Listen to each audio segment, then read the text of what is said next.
अगर हम उस मैग्नेट को मूव करा रहे हैं तो कंडक्टर से पास होने वाला फ्लक्स चेंज हो रहा है, और फ्लक्स चेंज होने की वजह से उस कंडक्टर में क्या इंड्यूस हो रहा है, वोल्टेज इंड्यूस होनी है, और उस वो वोल्टेज इंड्यूस होने की वजह से वहां पे जो उस कंडक्टर में कॉइल्स प्रेजेंट है उनमें करंट फ्लो कर रहा है। ठीक है, अब ये हुआ, ये हमने पढ़ लिया, बट ये क्यों होता है ऐसा, तो वो सब प्रूव करके एक साइंटिस्ट फैराडे है, फैराडे ने अपने नियम दिए। ठीक है, वो ये प्रूव किया हुआ है इलेक्ट्रोमैग्नेटिक इंडक्शन, बट किसके बेसिस पे, फैराडे के बेसिस पे। फैराडे ने अपने नियम दिए। फैराडे का पहला नियम था, ठीक है, जब हम किसी चालक को अलग अलग चुंबकीय क्षेत्र में रखते हैं, मतलब जब हम किसी कंडक्टर से पास होने वाला फ्लक्स बार बार चेंज करते हैं, मैग्नेट को मूव करा रहे हैं, कंडक्टर फिक्स्ड कर दिया, कंडक्टर एक जगह रख दिया, मैग्नेट को हम ऐसे कभी, ये मान लो, ये मैंने बताया था अभी, ये क्या है मेरा कंडक्टर है, ये भी क्या है मेरी मैग्नेट, मैग्नेट को हम यहाँ मैग्नेट मूव कराए, फ्लक्स चेंज हुआ, हाँ, मैग्नेट मूव कराए, फ्लक्स चेंज हुआ।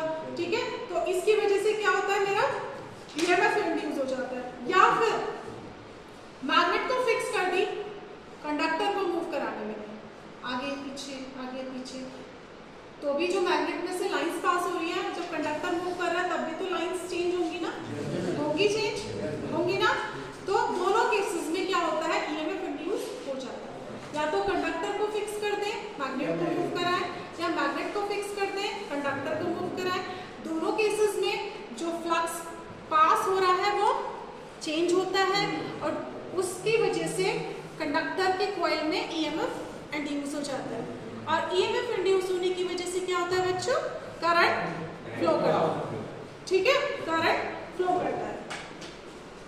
अब जो ये ईएमएफ इंड्यूस होता है, ईएमएफ इंड्यूस हो गया, तो ईएमएफ इंड्यूस होता है, कितना ईएमएफ इंड्यूस होता है उसका भी कुछ ना कुछ वैल्यू होगा ना, ऐसा थोड़ी कि कुछ भी इंड्यूस होता है, ऐसा नहीं होता ना, कुछ वैल्यू होगा, और जब किसी चीज का वैल्यू होगा इसका मतलब कुछ फॉर्मूला होगा हमारे पास। हाँ, तो फैराडे ने अपना दूसरा नियम दिया, उस नियम के अनुसार जो ईएमएफ इंड्यूस हो रहा है, वो जो फ्लक्स लिंक है, जो फ्लक्स चेंज हो रहा है टाइम के साथ, समय के साथ, उस पर डिपेंड करता है। ठीक है, इसका फॉर्मूला होता है मेरा E is equals to minus n d∅ upon dt। ठीक है, अब ये n क्या है मेरा, ये मैंने कंडक्टर, ये कंडक्टर था मेरा, कंडक्टर था ना ये, अब ये कंडक्टर में जो ये गोल गोल है, ये एक टर्न हो गया, यहाँ से स्टार्ट हो गया, ये दूसरा टर्न हो गया, यहाँ से स्टार्ट हो गया, ये तीसरा टर्न हो गया, तो n क्या है मेरा, ये n क्या है मेरा, नंबर ऑफ टर्न्स। ठीक है, तो n यहाँ पे क्या है, नंबर ऑफ टर्न्स। ठीक है, फाई क्या है, फ्लक्स का चेंज, d∅dt फ्लक्स का चेंज विद टाइम, और माइनस साइन क्यों आया, ये मैं बताऊंगी लेंज के हिसाब से, ये लेंज ने नियम दिया, ये फैराडे ने नियम दिया, ईएमएफ जो इंड्यूस हो रहा है वो जो फ्लक्स का बदलाव हो रहा है उस पर डिपेंड करेगा, उसके डायरेक्टली प्रोपोर्शनल होगा। हाँ, नंबर ऑफ टर्न्स और जो फ्लक्स चेंज हो रहा है उस पर डिपेंड करेगा जो ईएमएफ इंड्यूस हो रहा है। इसके बाद ये माइनस क्यों आया, ये आया लेंज के नियम की वजह से। ठीक है, लेंज ने अपना नियम दिया कि जो कॉज होता है वो इफेक्ट के विपरीत होता है, मतलब जिसकी वजह से कुछ हुआ, जिसकी वजह से कुछ हुआ तो यहाँ कुछ हुआ, दोनों की दिशा विपरीत होती है। ठीक है, यहाँ से देखो, फ्लक्स के चेंज होने की वजह से ईएमएफ इंड्यूस हुआ, हाँ, यहाँ पे ये क्या है, कॉज, फ्लक्स चेंज हुआ, उसकी वजह से क्या हुआ, ईएमएफ इंड्यूस हुआ, ईएमएफ इंड्यूस हो रहा है, रिजल्ट आ रहा है, फ्लक्स चेंज हो रहा है, वो क्या है, कॉज, कारण, जो कारण होता है वो किसके अपोजिट होता है, किसके विपरीत दिशा में होता है, जो उस कारण की वजह से हमें मिलता है। ठीक है, तो यहाँ पे फ्लक्स चेंज होने की वजह से ईएमएफ इंड्यूस हो रहा है, तो इन दोनों की दिशा लेंज के नियम के हिसाब से विपरीत होगी। हो गया सर। क्या ये क्या होगा लेंज के नियम के हिसाब से जो ईएमएफ इंड्यूस हो रहा है वो फ्लक्स के चेंज होने की वजह से ईएमएफ बन रहा है ना। तो जो बन रहा है और जिसकी वजह से बन रहा है उनकी दिशा विपरीत हो, उसकी वजह से ये क्या लगा है मेरा माइनस साइन। ठीक है, तो ये लेंज के नियम के हिसाब से है, जो कॉज है, जो कारण है और यहाँ पे जो रिजल्ट हमें मिल रहा है उन दोनों की दिशा क्या होती है, उन दोनों की दिशा विपरीत होती है।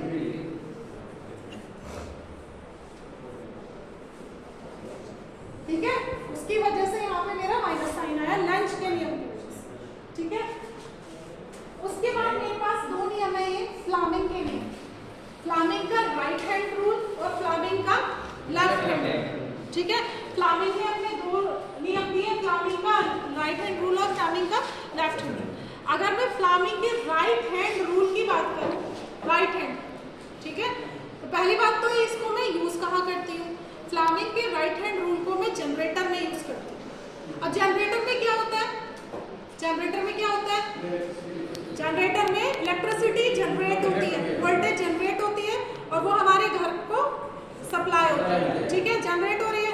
ठीक है, तो इसका ये रूल को हम यूज करते हैं, जो इलेक्ट्रिसिटी जनरेट हो रही है उसकी दिशा क्या होगी, है ना, जो फोर्स लग रही है इलेक्ट्रिक उसकी दिशा क्या होगी और मैग्नेटिक फील्ड हमने किस दिशा में लगाया।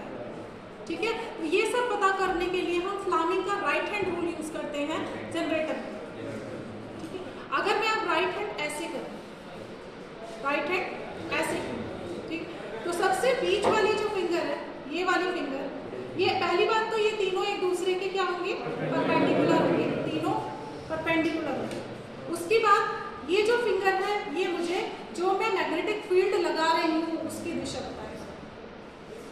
ठीक है, हाँ, जनरेटर में करंट इंड्यूस होगा, करंट बनेगा और फोर्स हम लगाएंगे। ठीक है, ये तो मैग्नेटिक फील्ड की दिशा बताएगा, ये मेरा जो हम फोर्स लगा रहे हैं जनरेटर में उसकी दिशा बताएगा था। ठीक है, और मिडिल फिंगर मेरी बताएगी जो इंड्यूस हो रहा है करंट, जनरेटर में जो इंड्यूस हो रहा है करंट वो इसकी दिशा बताएगा। तो फ्लामिंग के राइट हैंड रूल से हम पता कर सकते हैं जो करंट इंड्यूस हो रहा है उसकी दिशा। मैग्नेटिक हम किस डायरेक्शन में मैग्नेटिक फील्ड लगा रहे हैं वो हमें पता है, कंडक्टर को हम किस डायरेक्शन में मूव करा रहे हैं वो अगर हमें पता है तो हम पता कर सकते हैं कि हमारे जो करंट इंड्यूस हुआ उसकी क्या दिशा है। ठीक है, गॉट इट। उसके बाद आता है मेरा फ्लामिंग का लेफ्ट हैंड रूल। फ्लामिंग के लेफ्ट हैंड रूल का हम यूज करते हैं मोटर के केस में। अब मोटर के केस की अगर मैं बात करूं तो मोटर में क्या होता है, मोटर चलता है, इलेक्ट्रिसिटी हम सप्लाई करेंगे मोटर चलेगा, राइट, हाँ, मोटर चलेगा। तो अब मोटर किस दिशा में चलेगा वो पता लगाने के लिए हम क्या यूज करते हैं, फ्लामिंग का लेफ्ट हैंड। ठीक है, तो मैंने लेफ्ट हैंड लिया, बीच वाली फिंगर मैग्नेटिक फील्ड ही बताएगी कि मैं मैग्नेटिक फील्ड इस दिशा में लगा रही हूँ।